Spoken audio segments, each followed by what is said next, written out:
2021년 홀리위크 더 깊은 기도의 주간 두 번째 날 모든 분들을 예수님의 이름으로 환영합니다. 우리 좌우 옆분들에게 방송으로 또 보시는 분들도 예수님의 은혜가 오늘 밤 충만히 임하기를 축복합니다. 이 시간에는 오늘 은혜 받으실 성경 봉독하겠습니다. 오늘 본문은 역대상 13장 9절부터 14절입니다. 제가 봉독해서 올리도록 하겠습니다. 기돈의 타작마당에 이르러서는 소들이 뜸으로 우사가 손을 펴서 궤를 붙들었더니 우사가 손을 펴서 궤를 붙들므로 말미암아 여호와께서 진노하사 치심에 그가 거기 하나님 앞에서 죽으니라. 여호와께서 우사의 몸을 찢으셨으므로 다윗이 노하여 그곳을 베레스 우사라 부르니 그 이름이 오늘까지 이르니라. 그날에 다윗이 하나님을 두려워하여 이르되 내가 어떻게 하나님의 궤를 내 곳으로 오게 하리요 하고 다윗이 궤를 옮겨 자기가 있는 다윗성으로 메어드리지 못하고 그 대신 가드 사람 오벳 에돔의 집으로 메어 가니라. 하나님의 궤가 오벳 에돔의 집에서 그의 가족과 함께 석 달을 있으니라. 여호와께서 오벳 에돔의 집과 그의 모든 소유에 복을 내리셨더라. 아멘. 네, 오늘 말씀 전하실 강사 목사님 소개해 드리겠습니다. 박호종 목사님이십니다. 한국 기도의 집 K압 대표이시고 The Cross Church 담임으로 섬기고 계십니다. 박호종 목사님은 The Cross Church를 담임하시며 24시간 쉬지 않고 기도하는 기도의 집을 세우고 부흥과 도시 변혁 다음 세대와 한국 교회 예배의 회복 운동을 이끌고 계신 목사님이십니다. 나오실 때 우리 박수로 환영하겠습니다.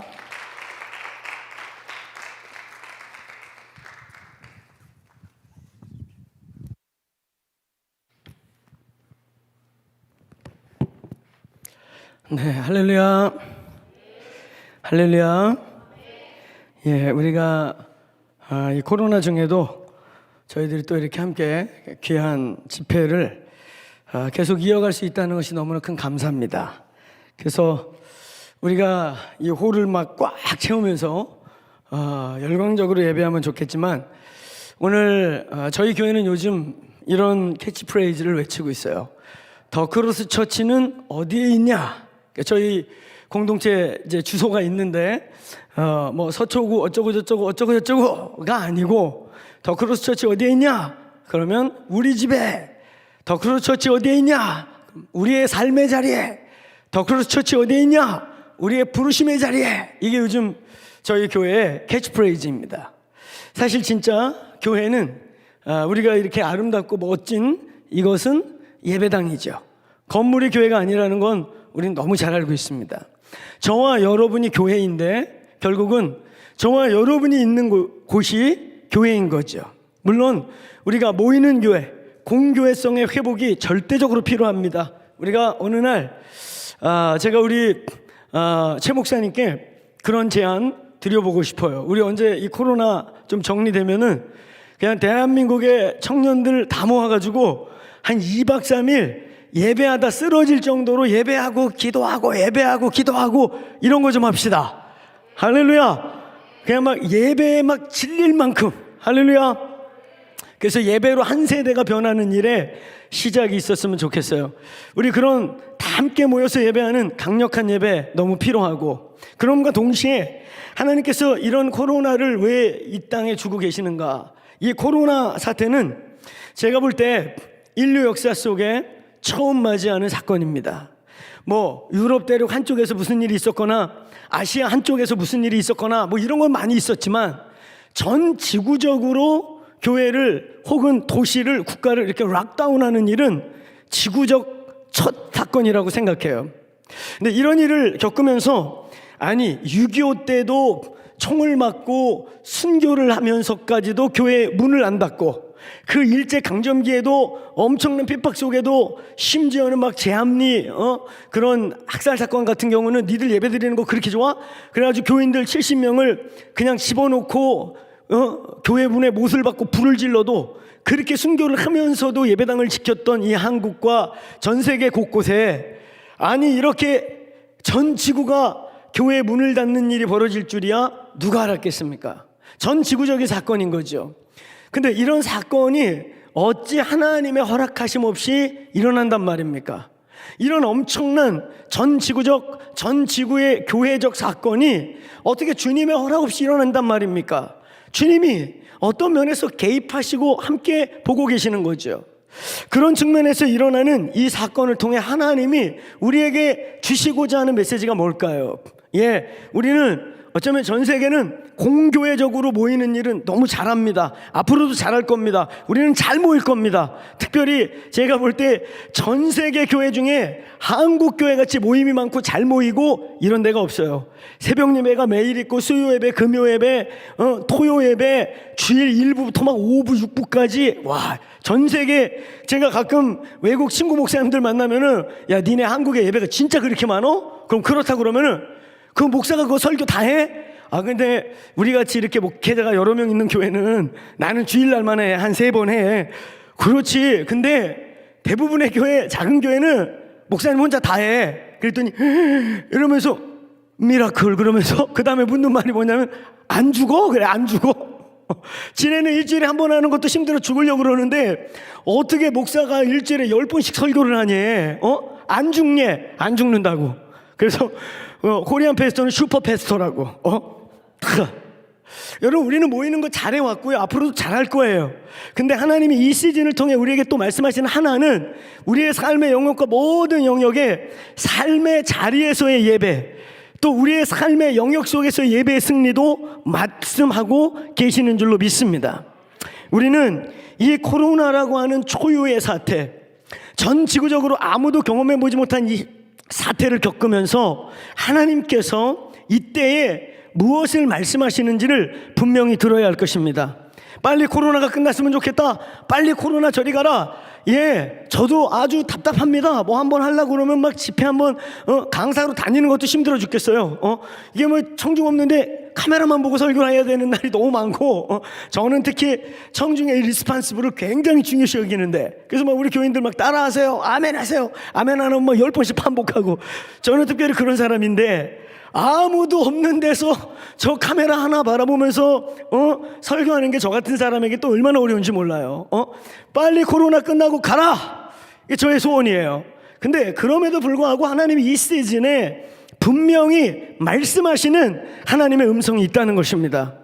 이걸 취하지 못한다면, 이 분명한 하나님의 뜻을 알지 못한다면 이 코로나는 저희에게 하나님이 하시려고 하는 너무나 중대한 뜻들을 잃어버리고 놓쳐버리는 아쉬운 시간이 될 것이며, 그냥 이 3년여 시간은 잃어버린, 우리의 인생 가운데, 우리 역사 가운데, 우리의 교회 가운데 잃어버린 3년이 되어버릴 거예요. 근데 주님께서, 아버지께서 이때 이 코로나를 통해 이 땅의 교회와 저와 여러분에게 분명히 하시는 말씀이 있는 것을 선포합니다.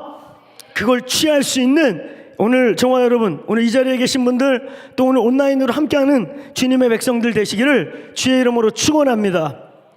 오늘 어떻게 보면 이 본문이 좀 무섭지요. 무서워요. 저는 어렸을 때 이 본문을 부흥사님들께서 오시면 주로 뭘로 강조했냐면, 강대상, 여기 강대상, 강대상에 한무로 올라오면 죽어. 이거 봐, 이거 법계, 이거 강대상을 뜻하는 건데, 이거 강대상 함부로 올라갔다가 죽는다? 그래가지고 얼마나 협박을 했는지, 이 강대상에 오면 저도 죽는 줄 알았어요, 진짜 어렸을 때는. 그래가지고 막 가끔 가다가 그런 전통에 막 이렇게 젖어 있는 교회들은 이렇게 예배당을 무대같이 절대 못 꾸미죠. 이렇게 높여갖고 시뻘건 융으로 발라가지고 마치 여기는 보혈이야, 보혈. 할렐루야. 그래가지고 막 엄마가 넋놓고 여기서 뭐 얘기하다가 갑자기 애가 없어서 봤더니 애가 강대상에 겨울 나오잖아. 그럼 막 달려와갖고 애를 죽을 뻔했다고 막 그러고 회개해. 애가 여기에 발을 하나 올려서 애 회개하고 막 아버지 용서해 주세요. 우리의 울사같이 찢지 말아주세요. 뭐 이러고 회개했어요. 그래가지고 대개 이 본문은 강대상 강조, 강대상은 지성소인데 함부로 이렇게 올라오면 죽어. 그리고 좀 더 나가면 주의 종을 잘 섬겨. 주의 종 할 때 덤비면 찢어. 주로 이런 메시지로 들었다는 것이죠. 근데 오늘 이 본문 안에는 어마어마한 진리가 들어 있습니다. 저는 이번에 우리 이 홀리위크 또 청년한국 다양한 그룹들이 함께 이 코로나 중간에 이 시즌을 보내면서 이 집회의 제목이 교회가 기도의 집 되게 하라. 너무 중요한 주제라고 믿습니다. 본격적으로 이 운동을 이거 계기로 함께 했으면 좋겠어요. 할렐루야. 크게 한번 선포해 봅시다. 교회가 기도의 집 되게 하라. 예, 사실 저는 이런 집회 나오면 주로 첫 메시지를 마태복음 21장 12절부터 16절을 많이 선포해요. 예수께서 성전을 2번 엎으셨어요. 요한복음 2장에 나와 있는 건 시간상 또 이 성경 배열상 예수님의 1년차 공생의 예루살렘 방문이에요. 그때 한번 뒤집어 엎었고, 그 다음에 마태복음 21장은 시간상 본문 배열상 예수님의 3년 혹은 3년 반차 예수의 인생 마지막 시간에 마지막 예루살렘 방문입니다. 근데 그때 또 올라오셔가지고 그냥 성전을 다 엎어버리고 그냥 비둘기 풀어주고 막 난리쳤어요. 성전을 엎은 거예요. 그러니까 제가 여기 오늘 이 귀한 강당에 처음 오자마자 막 강대상 발로 차서 엎고 이런 거 왜 만들었어? 그러고 막 추리 다 엎어버리고 그러면 이제 아마 보는 분들이 아이고 이 성회가 은혜가 안 되려니까 강사가 귀신 들렸나 보다. 그리고 아마 보시는 분들 난리 났을 거예요. 그죠? 그리고 아마 여기 있는 아마 건장한 청년들이나 밖에 계신 스태프들이 뛰어와가지고 저를 이렇게 묶지 않을까. 강사 미친놈이다. 그렇지. 오자마자 이런데 왜 돈 들여? 그리고 막 이런 게 본질이 아니야. 산타가 주인공이냐? 그리스도가 주인공이지. 그리고 내가 이거 막 다 엎고 그러면은, 그렇죠. 아유, 강사가 귀신 들렸어. 그래가지고 막 난리가 날 거예요. 근데 이게 웃을 일이 아니라 예수께서 그런 일을 하신 거예요. 예수께서. 그건 엄청난 충격이에요. 성전에 들어와갖고, 여러분 지금 웃기죠? 막 웃어요, 여기 있는 분들이. 웃긴 얘기죠? 내가 오자마자 이거 발로 차고, 뭐 스피커는 왜 이렇게 비싼 거 써? 막 이러면서, 발로 차고 막 이러면서, 강도의 소굴이다! 막 이러면서, 이 교회는 강도야! 막 이러면은, 이 교회 교인들이 보다가, 저놈을 누가 빨리 가서 끄집어 내리라고 그럴 거란 말이야. 근데 이게 웃을 일이 아니라 예수 그리스도가 그런 일을 행하신 거예요, 지금. 그 큰 6월절에 온 이스라엘이 가장 중요하게 앞두고 있는 절기를 앞두고 온 전 세계에서 경건한 유대인들이나 유대계로 개종한 이방인들이 막 몰려오는 시즌에 그 한가운데서 이거 엎어버린 거예요, 막. 그러니까 온 유대인들이, 그리고 이제 그때가 예수님이 공생의 3년 반차쯤 되니까 이제 저 양반이 자기 정체를 드러낼 때가 된 거예요. 메시아면 속전하게 메시아라고 하든가, 아니면 아니라고 하든가, 아니면 요한처럼 말이죠, 침례 요한처럼. 저는 침례교 목사여갖고 세례 요한, 침례 요한 같은 거예요. 뭐 이상한 말씀 하지 말고 침례 요한, 세례 요한 하겠죠? 그래가지고 이 침례 요한이 갑자기 막 메시아인 줄 알고 광야에서 외쳐가지고 사람들이 그가 메시아인 줄 알고 막 갔더니 속 시원하게 오는 날, 야, 나 메시아 아니야.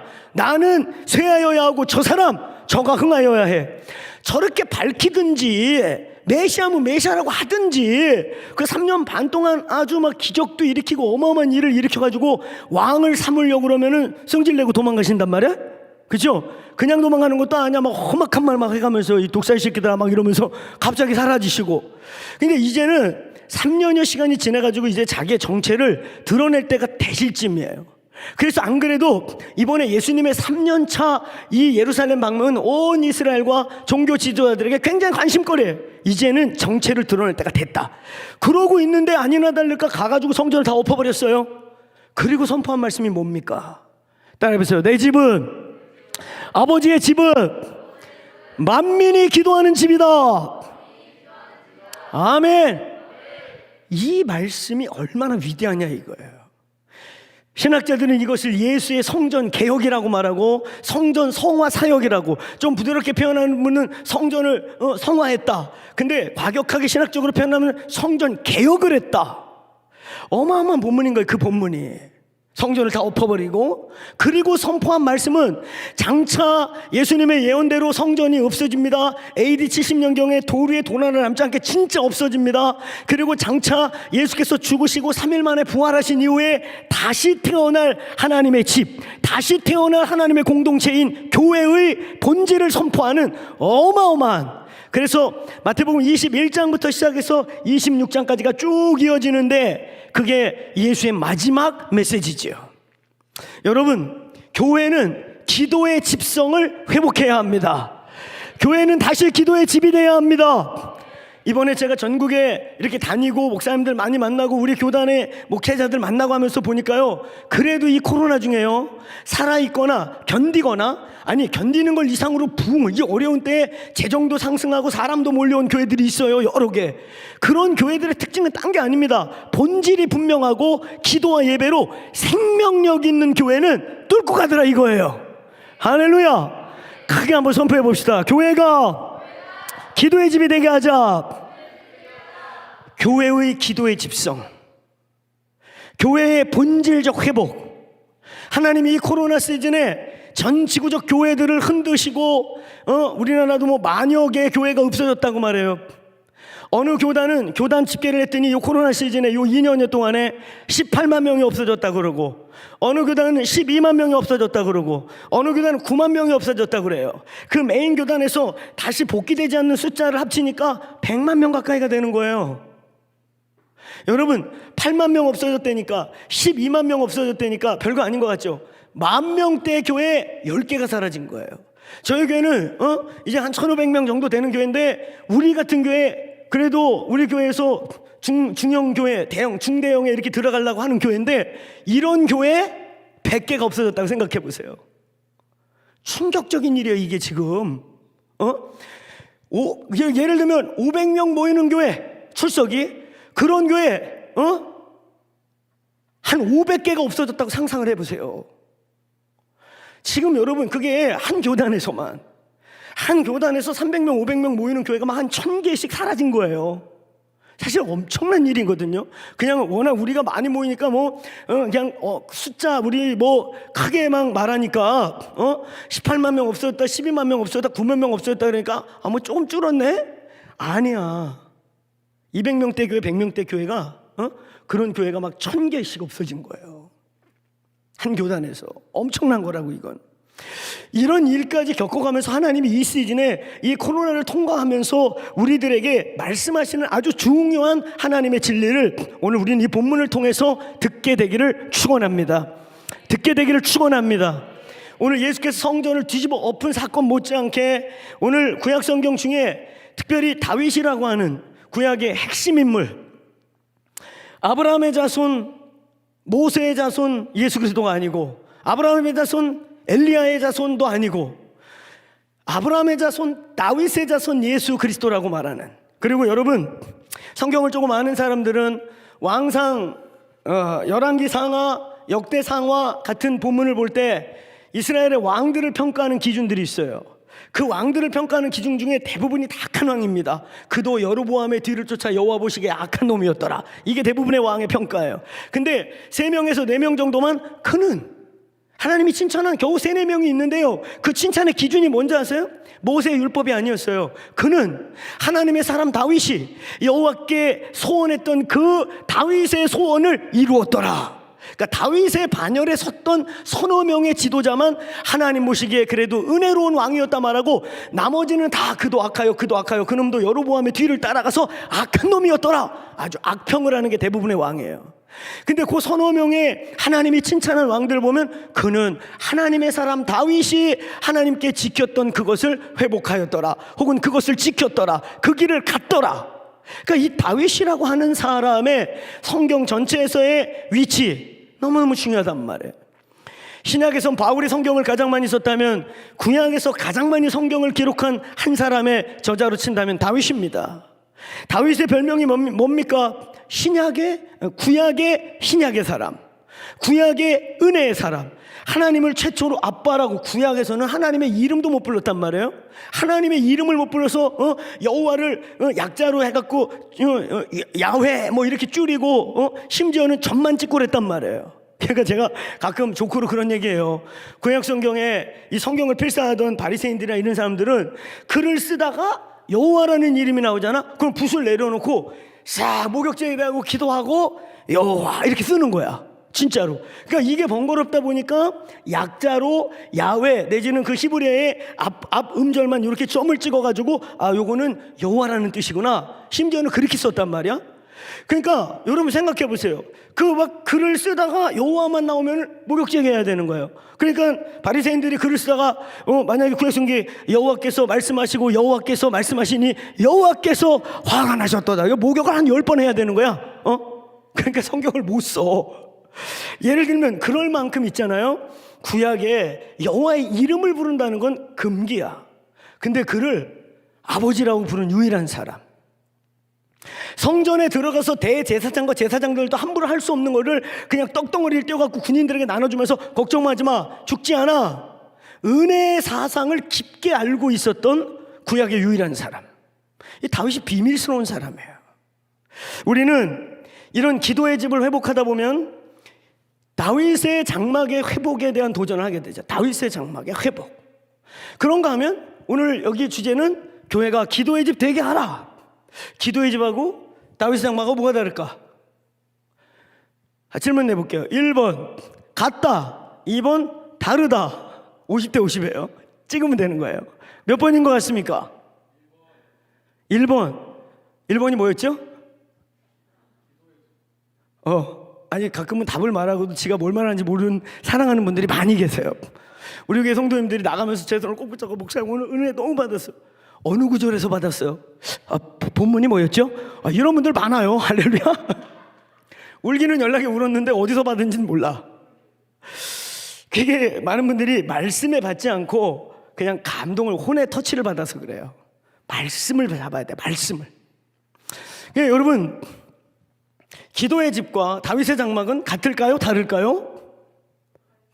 다르니까 제가 자꾸 이 질문하는 거예요. 정말 달라요. 다릅니다. 본질적으로는 같다고 볼 수 있는데 디테일하게 분명하게 말할 땐 다릅니다. 근데 이 두 개는 동전의 양면같이 함께 가야 해요. 그래서 예수님은 기도의 집의 회복을 선포했고 요한복음 15장에 교회가 탄생해서 교회가 처음으로 1차 예루살렘 공회를 통해 교회가 선포될 때 그 사도들은 다윗의 장막의 본문인 아모스 9장 11절 12절을 선포하면서 교회를 다윗의 장막 회복이라고 선포했고 예수님은 오늘 만민이 기도하는 집의 회복을 말씀하셨어요. 자, 그 주제를 알고 싶으면 나중에 우리 한 번 더 얘기합시다. 오늘 여러분 이 본문은 바로 그 기도의 집, 좁게는 다윗의 장막, 넓게는 기도의 집의 회복에 있어서 첫 걸음을 띄는 너무나 중요한 본문이라는 거예요. 다윗이 다윗된 다윗의 장막이라고 하는 그 위대한 말이 출발하기 시작한 바로 그곳. 근데 결론부터 얘기하면 오늘 이 첫 다윗의 장막의 출발, 기도의 집의 회복, 넓게 좁게는 다윗의 장막 회복이라고 하는 이 본질적 회복을 향한 첫 걸음은 오늘 실패로 끝났어요. 다윗은 다윗의 장막을 시작하는 첫 스타트를 실패했습니다. 아주 처절하게 실패했어요. 아니 비참하게 실패했어요. 다윗도 도망가고 오늘 법궤를 가져오던 제사장 집안의 아들은 비참하게 죽었어요. 여기 보니까 여호와가 찢었다 그래요. 소가띠으로 우사가 잡고 여호와께서 치셔서 그를 찢었다. 그러니까 어떤 요 장면을 사파로 그린 어떤 성경 그 그림 학자가 그린 그림을 보니까 소가 미쳐 뛰면서 우사가 심장마비로 죽었는지 어쩌다 죽었는지 거기서 악 하고 죽어가는데 그 뛰는 소에 밟히고 씹혀가지고 창자가 흘러나오고 비참하게 그 죽은 시체를 소의 뿔에 걸려가지고 너덜너덜한 사파들을 그린단 말이죠. 그리고 오늘 본문은 그것을 여호와가 찢었다 표현하는 거예요. 사실은 이날이 엄청나게 성스러운 날이고 법궤가 좁게 사울의 때로 치면 20년 엘리 때부터 이렇게 하면 약 50년 가까이 법궤가 밖에 버려졌다가 드디어 예루살렘으로 들어오는 어마어마한 역사적인 날인 것이지요. 이 엄청난 날에 제사장 하나가 죽어가지고 소가 밟고 마차에 밖에 끼고 뿔에 걸려가지고 막 내장이 너덜너덜하면서 사람이 죽었어요. 엄청 무섭죠. 다 도망갔습니다. 아비규환이 돼버렸어. 요 직전까지는 막 춤을 추면서 막 다윗이 막, 우리가 유명한 얘기 여기서 나온 거예요. 다윗이 막 속옷이 흘러나오게, 다윗이 막 속옷이 흘러나오게 춤췄다는 대목이 요기 전후 아니겠어요? 그렇게 막 난리를 치면서 오다가 갑자기 소가 미쳐 뛰더니 제사장이 악 하고 죽었는데 그냥 내장이 흘러나오고 피가 그냥 길바닥에 난자하고 사람들이 비명을 지르고 다 도망가고 다윗도 어찌할지 몰라서 도망가 버렸어요. 얼떨결에, 진짜 얼떨결에 이 법궤가 오베네돔이라고 하는 이방인의 집에 가버렸어요. 어떤 분들은 오베네돔이 레위인이다 이렇게 얘기하는데 이 사람이 레위인이라는 흔적이 아무 데도 없습니다. 어떤 분들은 정말 재미난 표현으로 이런 표현해요. 이 가드 사람, 이 가드라는 말이 영어 성경에 보면 깃딜이라고 표현되어 있는데 이 깃딜을 나는 어디서 그런, 저도 공부를 나름 11년 했는데 어디서 무슨 뭐 이게 영어 발음이 어쩌고 저쩌고 하면서 이 깃딜이라는 악기가 있었대요. 나는 춤 들었는데 근데 그 사람이 깃딜을 너무 잘 들어가지고 장인성으로다가 뭐 이렇게 하프의 장인 누구 이렇게 부르듯이 그렇게 만든 거래. 말도 안 되는 얘기입니다. 성경 전체에서 단 한 번도 그 사람의 이름 앞에 있는 지명, 지역 이름이라든지 혹은 뭐 패밀리 네임, 이거는 그의 출신 성분을 설명하기 위한 거지 단 한 번도 무슨 악기를 잘 쓴다고 이런 게 붙은 게 단 한 번도 없어요. 여러분, 가드 사람 오베네돔은 의도적으로 이 사람이 블레셋의 가드 지역에 바로 골리앗이 나왔던 그 동네 사람이라는 걸 말하고 있는 거예요. 그래가지고 제가 아니 근데 깃들이라고 뭐 이상한 말을 해. 그래서 이 사람이 성경을 잘 몰라서 나중에 이 가드 사람 오베네돔 말고요 가드 사람 이때가 나와요. 들어봤어요? 이때? 이때 말고 이때. 가드 사람 이때. 그 이때가 어디서 나오냐면 압살롬이 반역을 해갖고 다윗의 인생의 두 번째 위기가 오죠. 막 도망가는 거예요. 그냥 빠자마 바람에 버선발로 그냥 밤중에 도망가는 겁니다. 비참해요 다윗이. 그 도망갈 때 그 간신들은 어려울 때 다 드러나요. 충신들은 잘할 때 옆에서 막 뭐 목사님 이러는 것들은 뭐 그거 다 간신들이야. 진짜 어려울 때 문제가 생길 때 충신들이 드러나요. 충신들이. 근데 보니까 다윗이 빠자마빠로 도망가는데 어떤 놈은 손가락질하면서 요놈아 네가 누구에게 피를 흘리고 그래도 너도 잘됐다 요놈아 그러고 비참하게 안 그래도 비참한데 욕을 해. 그런데 그때 한 사람이 딱 나타나요. 가드 사람 이때. 그도 이 가드 사람 오베네돔처럼 가드 사람이에요. 다윗의 인생에는요 블레셋 가드 지역의 그 부흥과 관계가 있어요. 그래서 그의 인생 주변에는 가드의 용사들이 여러 명이 있었어요. 그래야지 가드 사람 이때가 딱 나타나요. 표기 똑같습니다. 이 사람 뭐 하프 친다는 얘기 성경 어디에도 안 나와요. 가드 사람 이때가 장군이에요. 자기 병사 500명을 데리고 와가지고 다윗 왕이요 내가 테러를 차단하고 있을 때니 얼른 목숨을 건지소서. 근데 이 다윗이 참 위대한 지도자인 게 우리 같은 사람 같으면 고마워 그러고 도망갈 텐데 나 도망갈 때까지 꽉 잘 지켜 그러고 도망갈 텐데 다윗도 멋있는 게 뭐냐면 야 우리 집안 싸움에 이방인인 네가 왜 우리 아무 관계없는 네가 여기서 피를 흘리려고 그러냐. 빨리 목숨을 부지하고 저리 가라. 하나님께서 허락하시면 나는 죽는 것이다. 이러면서 이때를 보호해요. 근데 이때가 너무 멋있게 말이죠.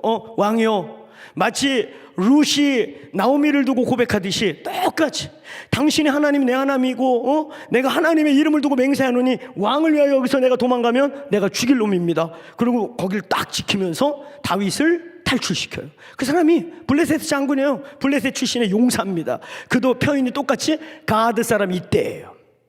여러분 오늘 이 본문에는 3명의 사람이 나옵니다.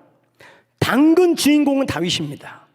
이 성경 전체 오늘 역대상 여기 사실 11장부터 시작해서 이 구약 성경의 역대상하 이 사무엘상하 역사서의 핵심 인물은 다른 게 아니에요. 역사서의 모든 것의 핵심은 다윗입니다.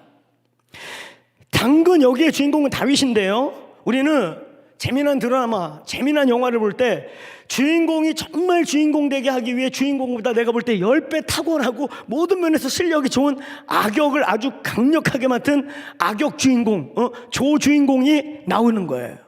근데 오늘 이 본문에도 다윗이 다윗 되게 하고 다윗의 장막이 다윗의 장막 되게 하고 오늘 하나님께서 이 시대에 저와 여러분 이 코로나를 통과하는 저와 여러분에게 반드시 붙잡아야 될 진리를 알게 하기 위해 강력한 조주인공 조연출자가 나오는데 그가 바로 웃사입니다.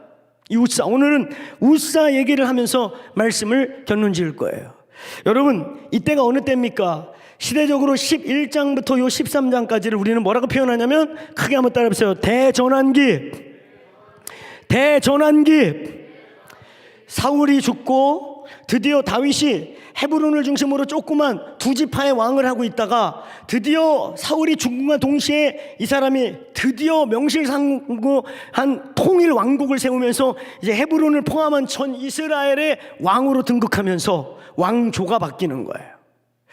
우리는 잘 알다시피 아버지에서 아들에게 왕위가 물려갈 때, 할아버지에서 손주에게 왕위가 물려갈 때, 왕의 자리가 바뀔 때, 앞에서 괜히 왔다리 갔다리 이렇게 어떨어떨 하는 그러면 어떻게 됩니까? 왕 바뀔 때 앞에서 껄떡거리면 어떻게 돼요? 잘못하면 죽어. 그렇죠? 이게 정치 바뀔 때 잘해야 되는 거예요. 근데 이거는 지금 왕위가 바뀌는 게 아니라 왕조가 바뀌고 있단 말이에요. 왕조가 바뀔 때는 앞에서 껄떡껄떡 안 해도 그냥 전 왕조에 충성했던 그룹들과 그 왕조의 사돈의 팔촌까지 혈통을 따져가지고 왕을 삼을 수 있는 근거가 될 만한 집안을 그냥 다 죽여버려요. 이유 없어요. 그냥 죽여요. 우리는 그래서 이 성경을 보다가도 다윗이 넋놓고 있다가 야, 요나단 집안 다 죽였어. 거긴 나하고 언약을 맺었는데 거기 살려놔야 돼. 이미 다 죽였어. 다 죽였는데 하나가 남았어. 누구지요? 하나가 남은 거야. 남았는데 보고가 이래. 다 죽였는데요. 내가 그와 언약을 맺었다. 근데 하나가 살아있는데요. 두 다리를 저는 자입니다. 두 다리를 전다는 성경 표현을 여러분 이해하시겠어요? 원래 전다는 게 뭐냐면은 한 다리가 길거나 짧아가지고 걸을 때 밸런스가 언밸런스가 되는 거예요. 이렇게. 근데 두 다리를 어떻게 절지? 나 옛날에 그 묵상하다가 그 본문 보고 두 다리를 어떻게 저나, 집에서 해보니까 아무리 봐도 두 다리 못 절겠어. 아니, 한 다리는 한쪽이 짧거나 길으면 이렇게 되면 이게 저는 건데, 두 다리를 어떻게 되냐, 이렇게 한번 쩐 다음에 다시 한번 이렇게 해야 되나? 이렇게 그냥 결국은 이것도 한 다리가 저는 거야. 하나가 짧으니까. 그래서 내가 원문을 보면서 그 배경을 연구해 보니까 이해가 갔어. 두 다리가 전다는 것은 하반신 마비, 두 다리를 못 쓴다는 거예요. 그냥 다리를 질질 끌고 다니는, 살려놔봤자 이건 씨도 못 맺고, 이거 그냥 뭐 보니까 나이도 먹었어. 이까짓 거 뭐 살았는데 죽은 거야. 자식도 못 낳아. 두 다리 끌고 다녀. 무비보셋이요. 걔 하나가 살아있는 거예요. 다윗이 얼른 걔를 불러와. 얼른. 그러니까 다리 질질 끌어가지고 와 있어요. 다윗이 그를 보면서 사무엘과의 그 언약을 생각하면서 그 왕의 식탁을 내주면서 사무엘하 9장의 그 위대한 말씀, 너와 나와 이제 하나다.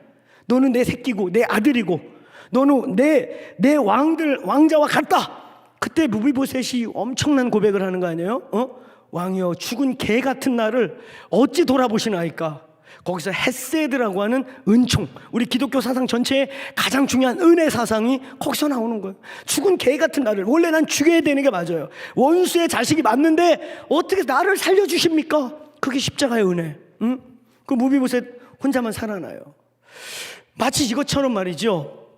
이때가 어느 때예요? 왕조가 지금 바뀌는 거예요. 왕조가 바뀌면 피바람이 부는 겁니다. 그냥 어쨌든 참 비참해요. 그냥 그 왕가의 사돈의 팔촌이라는 것만으로 양쪽을 다 죽여버려. 이유 없어. 그냥 다 죽이는 거야 일단. 이런 역사적인 상황 속에서 대전환기, 엄청난 변화가 일어나는 것입니다. 엄청난 역사적 회용돌이가 치는 거예요. 11장부터 바로 요 13장까지 그 대전환기의 가장 중대한 사건으로서 법궤가 지금 회복되고 있는 것이에요. 법궤가 다시 이스라엘의 심장으로 들어오고 있는 것입니다. 근데 이때 이 첫 번째 다윗의 장막을 회복하는 이 시도의 이 비참한 실패, 울사의 죽음, 이 울사의 죽음을 통해 하나님께서 우리에게 말씀하시는 것이 이 시대에 있습니다. 다시금 이 땅의 교회가 진정한 기도의 집이 되기 위해, 이 땅의 교회들이 다시 다윗의 장막을 회복하기 위해, 이 다윗의 장막은 그냥 이슈가 아니고 캐치프레이즈가 아니고 프로그램이 아니고, 이 기도의 집 운동은 그냥 무슨 또 다른 프로그램이 아닙니다. 본질이에요. 교회가 기도의 집 돼야 됩니다. 예수께서 성전을 다 들러엎고 1년차 예루살렘 방문 때 또 다시 한번 인생을 끝내기 직전에, 하늘로 올라가기 직전에, 십자가에 죽기 직전에 다시 한번 예루살렘에 와서 성전을 들러엎고 아버지의 집은 만민이 기도하는 집이다.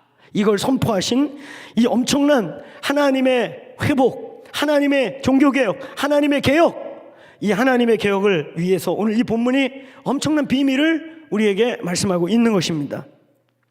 자, 대전환기. 우리는 이 코로나로 통해서 우리의 삶의 모든 게 바뀌고 있죠. 심지어 AC, BC, 비포 코로나, 애프터 코로나 이렇게 말하는 시대가 됐어요. 근데 진짜 이 AC, BC가 전 세계를 다녀보면 전혀 우리가 생각하지 못했던 우리의 삶의 환경을 만들고 있어요. 제가 볼 때 이 코로나는 아마 한 3년 가까이 간다고. 이거 처음 터질 때 목사이면서 의학 박사이면서 그 유명하신 어떤 목사님이시면서 박사님이 자기는 의료인으로서 이건 3년 간다, 무조건 3년 간다 그랬어요. 그때 아무도 안 믿을 때.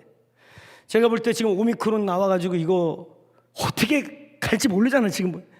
선거는 치러야 되니까 어쨌든 요 시즌은 부드럽게 가지만 야 선거만 끝나면 더 잡을 것 같아. 교회들 더 못 모일 것 같아요. 만만치 않은 시대가 오고 있어요.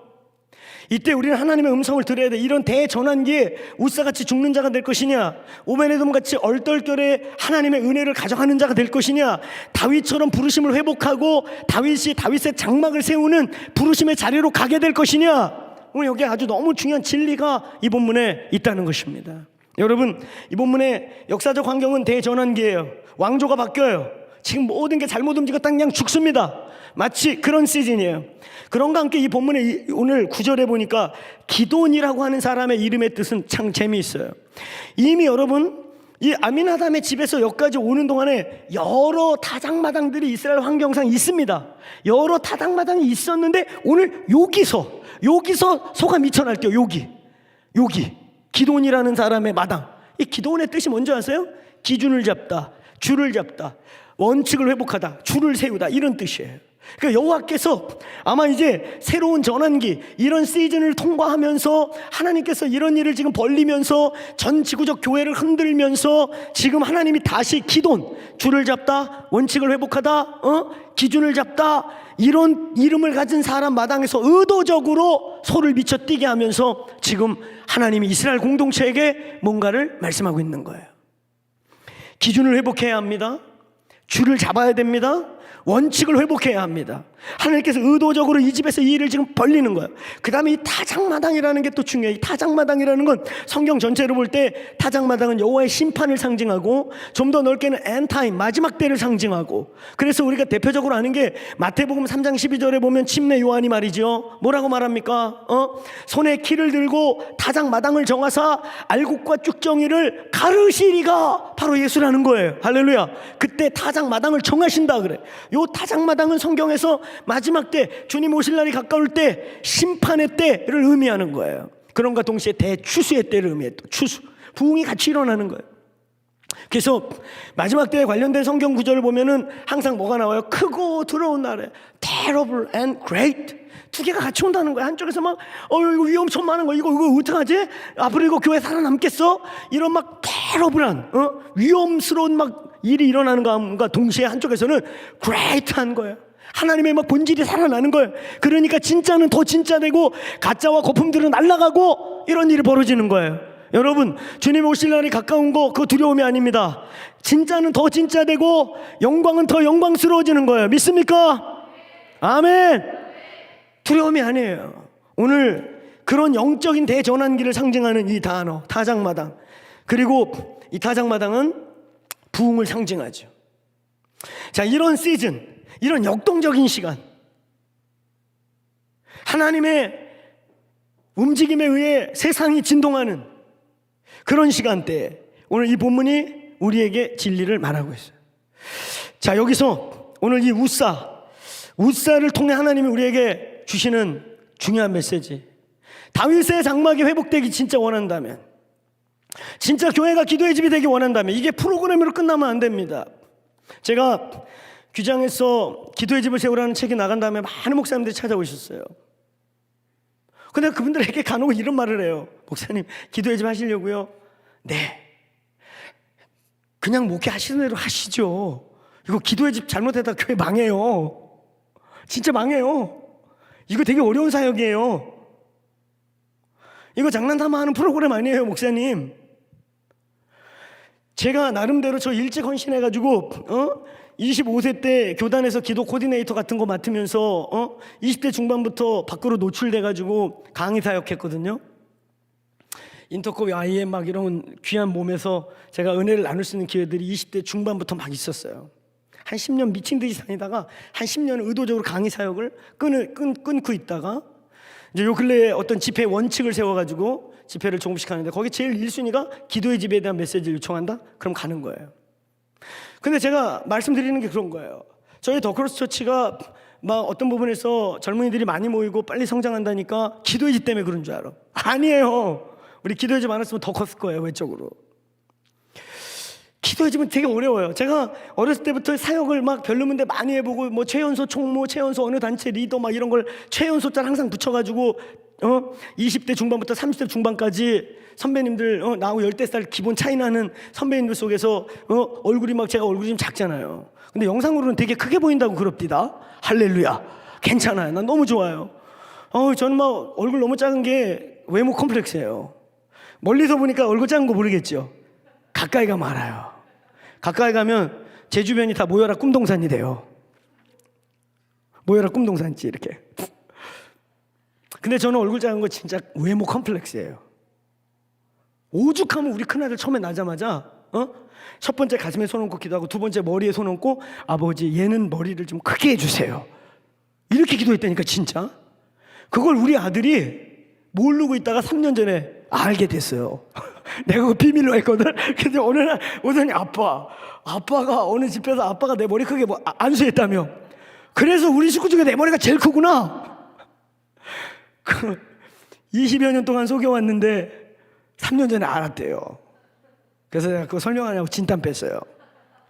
남자는 얼굴이 커야 돼. 우리 오늘 예배인도한 형제들 얼마나 멋있습니까? 남자는 굵어야 돼요. 이렇게 자르면 안 돼. 남자는 막 굵직해가지고 그냥 얼굴로 카메라를 그냥 메꿔버리고. 할렐루야. 아멘. 그래야 우리 때는 어르신들이 남자답게 훤하게 생겼네. 그래서 우리 같은 애를 보면은 우리 같은 사람들이 주로 뭐 이중기 이런 사람 모르나 이방 막 간신 이런 역만 했어요. 근데 시대가 20년 지나고 나서는 우리 같은 얼굴이 좀 뜨게 된 거야. 내가 옛날에 CTS 갔다가 PD님들이 다 몰려와가지고 야 이제까지 온 목사님들 중에 가장 21세의 형이다. 그런 적이 있었어요. 얼굴 작은 건 전 진짜 아주 힘든 문제예요. 할렐루야. 여러분, 이 우사 사건을 통해서 이 본문이 사실 무거워요. 무거워서 제가 가끔은 가볍게 만들어요. 비참하잖아요. 제사장이 막 죽었어요. 창자가 흘러나오고 다윗의 장막을 회복하는 이거에 이 엄청난 날에 이런 일이 벌어졌어. 근데 왜 내가 이 얘기를 하는 줄 아세요? 기도의 집을 프로그램인 것처럼 이렇게 달겨들었다가는 다윗의 장막이 무슨 교회 성장에 무슨 뭔 줄 알고 달겨들었다가는 이런 일이 벌어진단 말이에요. 교회 망해 잘못하다가. 진짜로 이거 그렇게 프로그램 아니에요. 어려서부터 수많은 사역을 보고 수많은 사역을 먼저 볼 수 있는 기회를 하나님께 받았어요. 제가 이제까지 수많은 사역, 수많은 처치 무브먼트 개입하고 관여하고 보았는데 이게 제일 어려워요. 이게 제일 어렵습니다. 이 기도의 집, 이 다윗의 장막 회복 사역이 제일 어려워요. 제일 어려운데 다윗들에게는 제일 행복해요. 이럴 때 아멘이 크게 나와야 돼요.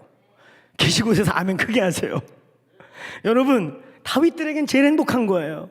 다윗이 자기의 왕위를 다 걸고 자기의 인생을 다 걸고 남들에게 비아냥 받아가면서, 여러분 이 다윗의 장막 이 역대상 요 13장으로부터 쭉 이 역대상 끝날 때까지 나오는 거거든요.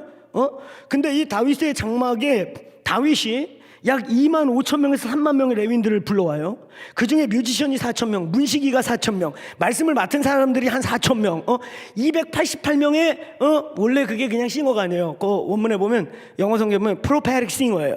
예언적인 노래를 하는 사람. 그러니까 노래가 그냥 예언으로 나오는 거야. 이런 사람이 288명 다 합쳐가지고 기능을 맡은 사람아, 방금 봐봐. 문지기 4천 명, 뮤지션 4천 명, 말씀하는 사람 4천 명, 성전에 기물 관리하는 사람은 4, 5천 명. 이것만 해도 2만 명이에요. 근데 유대인들 대가족으로 가족으로 살거든요. 곱하기 10을 하면은 최소한 20만 명, 15만 명을 다 먹여 살린 거야.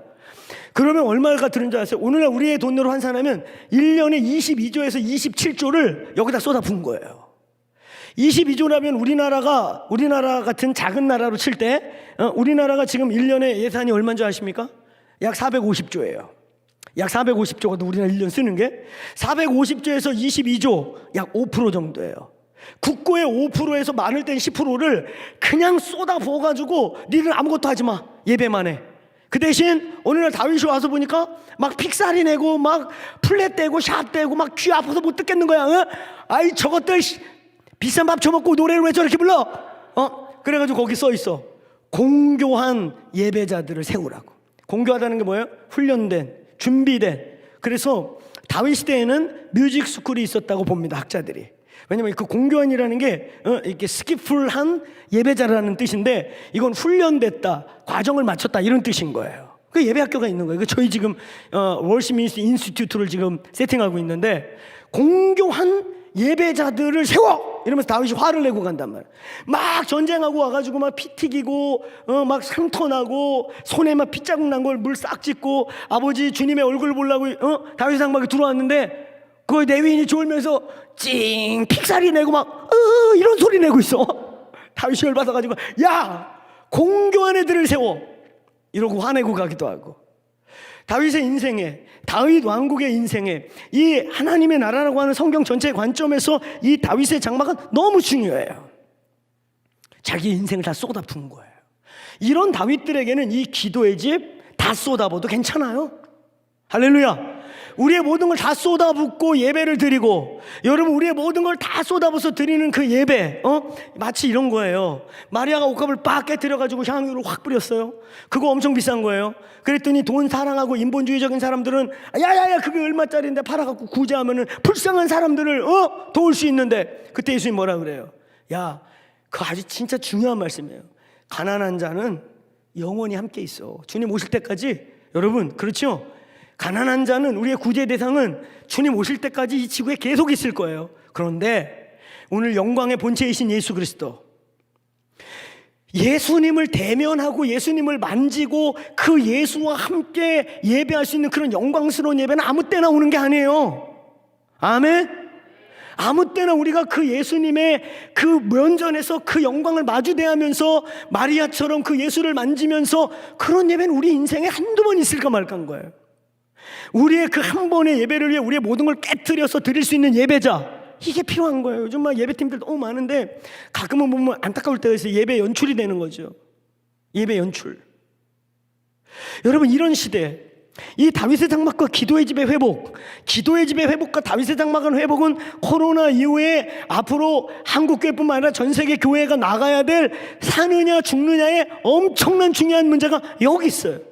근데 이 다윗의 장막이 프로그램이 되지 않고, 기도의 집이 프로그램이 되지 않고 본질이 되고 한국교회가, 세계교회가 살아남으려면 오늘 우사가 죽어야 합니다. 우사가 찢어져야 돼요. 정말 여러분 안에 있는 우사가 죽지 않으면 안 돼요. 아멘. 오늘 예수의 이름으로, 오늘 우리 온라인으로 참여하는 분들, 이 자리에 계신 분들, 저를 포함해서 우리 많은 예배자들, 우리의 우사가 찢어질지어다, 우리의 우사가 분리될지어다, 우리의 우사가 죽어야 된다. 크게 한번 선포해봐요. 우사가 죽어야 다윗이 산다. 우사가 죽어야 다윗이 살아요. 이 사건으로요, 다윗은요 경계가 바뀌어요. 여러분 빤스가 흘러내려오게 춤추는 게 중요한 게 아니야. 빤스가 내려가는 게 중요한 게 아니야. 여러분 그보다 더 중요한 게 뭔지 아세요? 오늘 이 우사의 죽음으로 다윗이 광신도적 예배자가 될 뻔했다가 열정의 예배자로 참 예배자가 돼요. 이 엄청난 경계.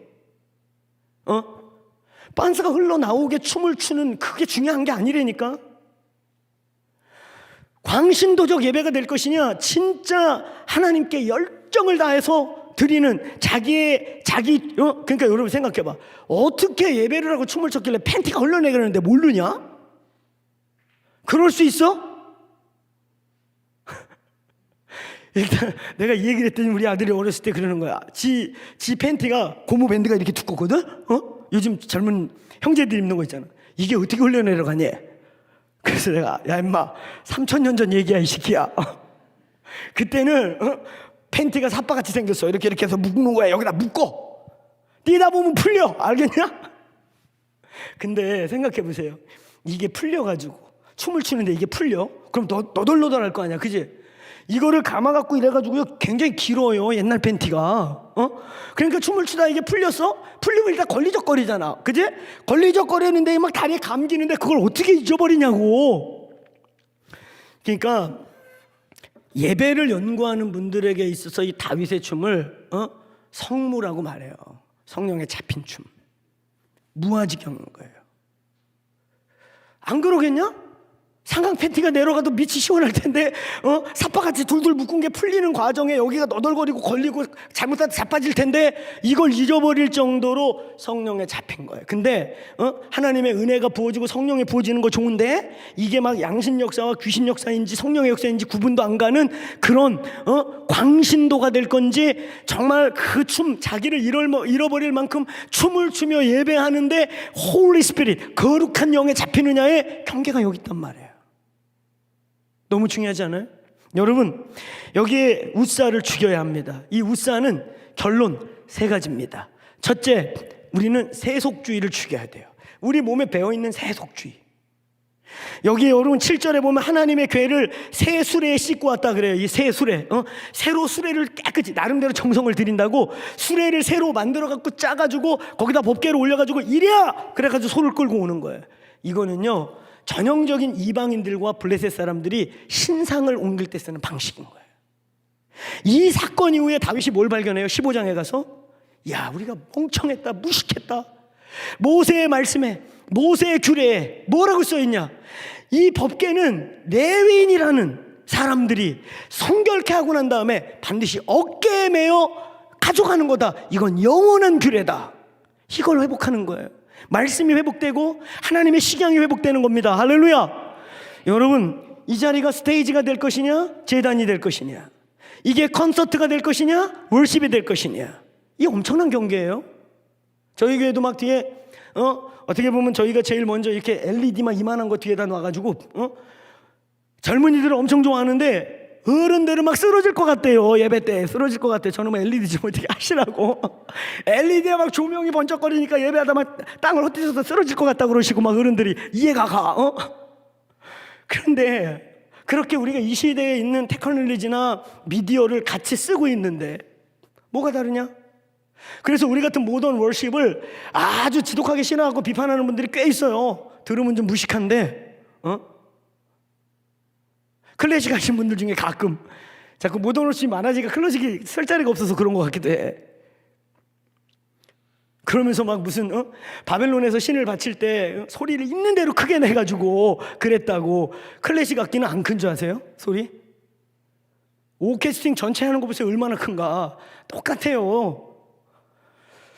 여러분, 근데 우리가 서 있는 이 예배가 콘서트가 될 것인지, 스테이지가 될 것인지, 제단이 될 것인지, 월십이 될 것인지, 오늘 여러분 우리 안에 우리도 모르게 우리 속에 들어와 있는 세속주의, 하나님의 방법이 아닌 것들을 죽여야 돼요. 그 경계가 바로 십자가가 있냐 이거예요.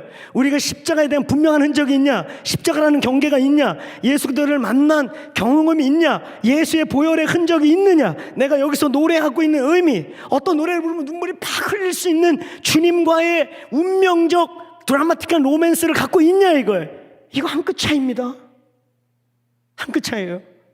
한 끗 차이로 우리도 최첨단 장비를 다 여기다 쏟아붓고 하고 있지만 하나님의 임재를 느끼고 죄인이 회개를 하고 마약 환자가 끊고 암 환자가 떨어져 나가고 그러면서 예수를 찾게 되는 결과가 나오는가 하면 신났어. 오늘 아니 너무 좋았네요.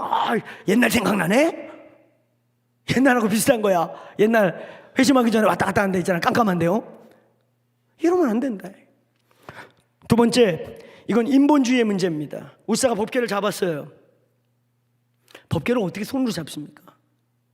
이 법궤가 우사의 집에 들어갈 때 어떤 일이 있었어요? 메세메스에서 그 이방인 신상으로 전리품으로 뺏겼던 법궤가 우는 암소에 의해 왔을 때 그 메세메스 동네 사람들이 야, 법궤가 왔다며 구경하려다가 70명이 죽었어. 공포의 대상이었어. 근데 이거를 아마 괴짝 들듯이 번쩍 들어가지고 움직이니까 괴짝 잡듯이 잡아버린 거야. 하나님을 인간이 연출해내고 하나님이 인간의 보호를 받고 하나님이 인간에 의해 만들어져. 그러니까 슐라이얼 같은 사람들이 하나님의 이 인본주의가 깊어지다 보니까 결국 신이 뭐냐? 인간의 이성이 결론을 내서 만들어낸 게 신이라는 거야. 거기서 자유주의라고 하는 오늘날 말도 안 되는 신학이 다 나왔어요. 오늘 인본주의의 반대는 절대적인 신본주의입니다. 신본주의입니다. 크게 한번 선포해 보세요. 하나님은 살아계시다. 하나님은 하나님이시다.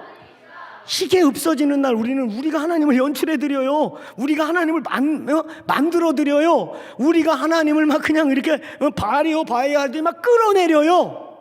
아닙니다. 이건 엄청난 착각이고 엄청나게 위험한 거예요. 하나님은 하나님이신 거예요. 하나님은 주권자이신 거예요. 하나님이 역사의 주인공이신 거예요. 할렐루야.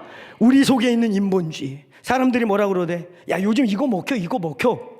야, 요즘 요거 어느 교회 이거 했더니 막 떠가지고 동네에서 아주 칭찬을 받고 난리가 났대요. 우리가 뜨는 거 하는 사람들이에요? 우리가 동네 사람들이 박수 쳐주면 그런 거 하는 사람들입니까?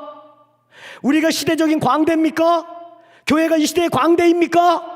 사람들이 박수 쳐주면 성경의 균형도 깨버리고 사람들이 칭찬해주면 그거 하는 데입니까? 아니에요. 사람들이 미친놈이라고 그래도 1년에 22조를 쏟아부으면서 아니 그 국고를 털어가지고 가난한 자를 먹이라고 다윗에게 그렇게 손짓을 해도 이 손가락질 전혀 신경 쓰지 않고 그의 생애를 마칠 때까지 그의 아들 솔로몬 때 드디어 다윗의 장막과 모세의 성막이 하나가 돼서 성전이라고 하는 기도의 집이 만들어질 때까지 이건 멈추지 않았어요. 오늘 저와 여러분 안에 있는 인본주의, 사람의 눈, 사람의 기준, 사람들이 좋아하는 거, 사람들이 좋아요 많이 눌러주고 구독자 들어오면 뜨는 거, 뜨는데 목표를 주지 마십시오. 하나님께 포커스하세요. 하나님께 포커스하세요.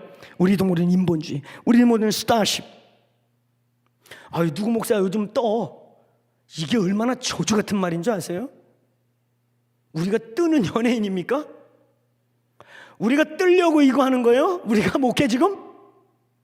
저주입니다. 이건 뜨면 저주예요.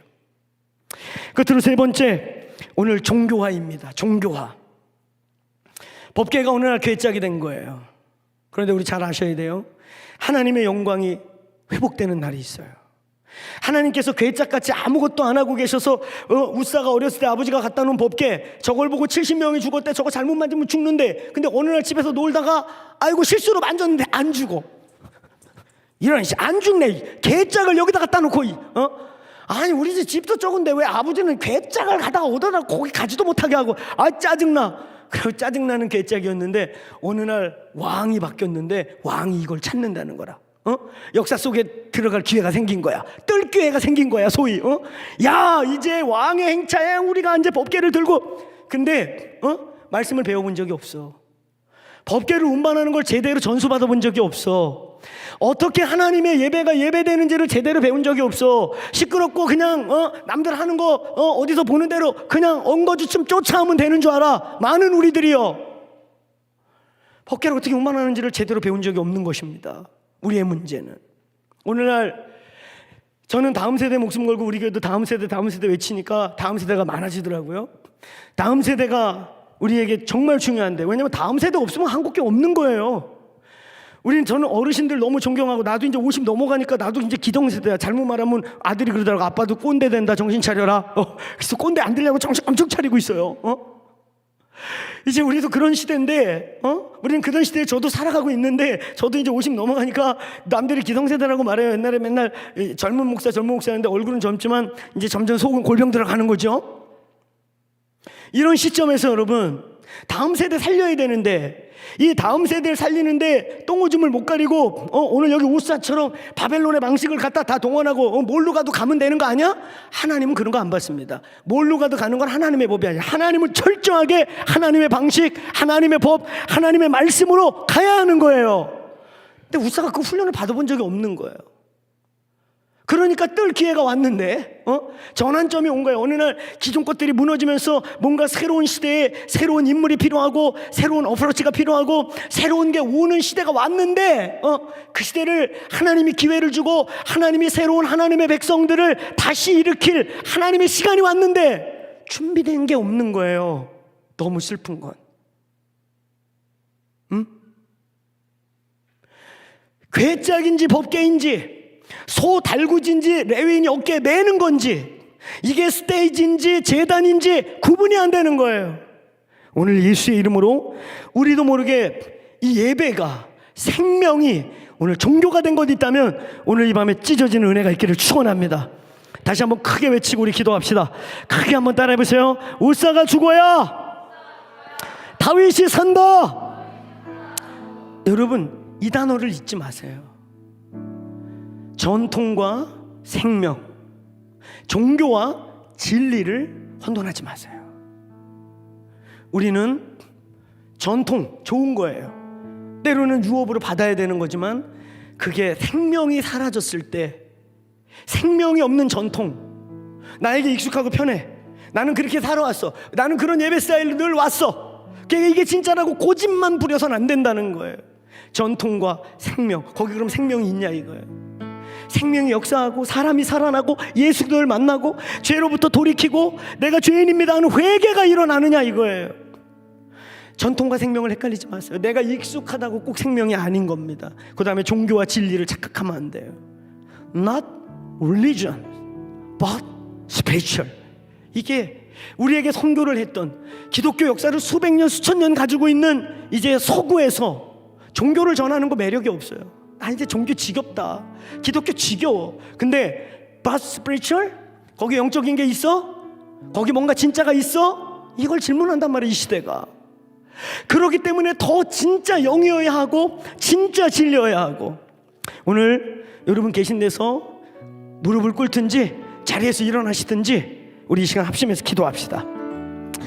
우리 1분만 합심해서 기도하고 저는 내려가고 또 기도 그 다음 시간 이어서 갈 텐데, 여러분 우리 선포합시다. 우리도 모르는 거예요. 우사가 자기가 우사인 줄 알았으면 이 비참한 최후를 맞이했겠습니까? 우사가 내가 우사가 되어 있다고 생각하면 알겠냐고요. 오늘 하나님의 전환기에, 하나님의 영광이 회복되는 그때에, 하나님의 법궤가 다시 이 땅에 오는 그때에 깨어나요. 안 그러면 찢어져요. 찢어지는 교회가 될 것이냐? 이때에 다시 법궤의 영광을 회복하여 다윗의 장막이 되며, 그 사건 이후에 다윗이 다윗되고, 그래서 사도행전 16장에 13장에 이세 아들 다윗을 만나니 하나님이 합한 자라고 말하는 그 연약한 사람임에도 불구하고 성경 유일하게 너와 내가 하나가 됐다고 표현한 사람이 되었단 말입니다. 이 시간 우리 주님 크게 외치고, 하나님 우리도 모르게 우사와 하나가 되어 있다면, 내 속에 우사의 영으로 세속주의, 세상이 말하는 기준, 세상이 말하는 가치, 세상이 말하는 것에 나도 모르게 솔깃해서 끌려가고 있다면, 인본주의, 남들이 뭐라고 하는 거, 사람의 눈초리, 남들이 어떻게 본대, 사람들이 뭐라고 한대, 그 사람의 눈에 끌려가고 있는 거, 그럼 결과로 우리는 생명은 사라지고 진리는 없어지는 종교가 되는 거예요. 이제 세상 사람들은 종교에 관심이 없습니다. 세상 사람들 우리에게 종교를 묻지 않아요. Not religion, 나 이제 종교 싫어. 불교도 막 떠나고 있어요. 근데 거기 진짜 뭐가 있어? 나를 터치해주고 나를 살려줄 수 있는, 내 생명을 살리는, 거기 생명이 있어? 스피릿이 있어? 그럼 거기로 간다는 거예요. 오늘 하나님 우사를 찢어주십시오. 그리고 다윗의 영이 살아나게 해주십시오. 한국교회 구석구석에 교회가 기도의 집 된다는 거, 다윗의 장막이 회복된다는 거, 생명이 살아나는 것입니다. 전통이 아니라 생명, 종교가 아니라 진리가 회복될지어다. 내 영아 깰지어다. 오늘 우리 주님을 크게 원하시는 만큼 부르고 한 1, 2분 기도하겠습니다. 기도합시다. 주여,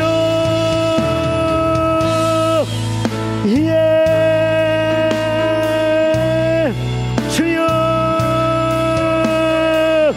우사를 죽여주십시오.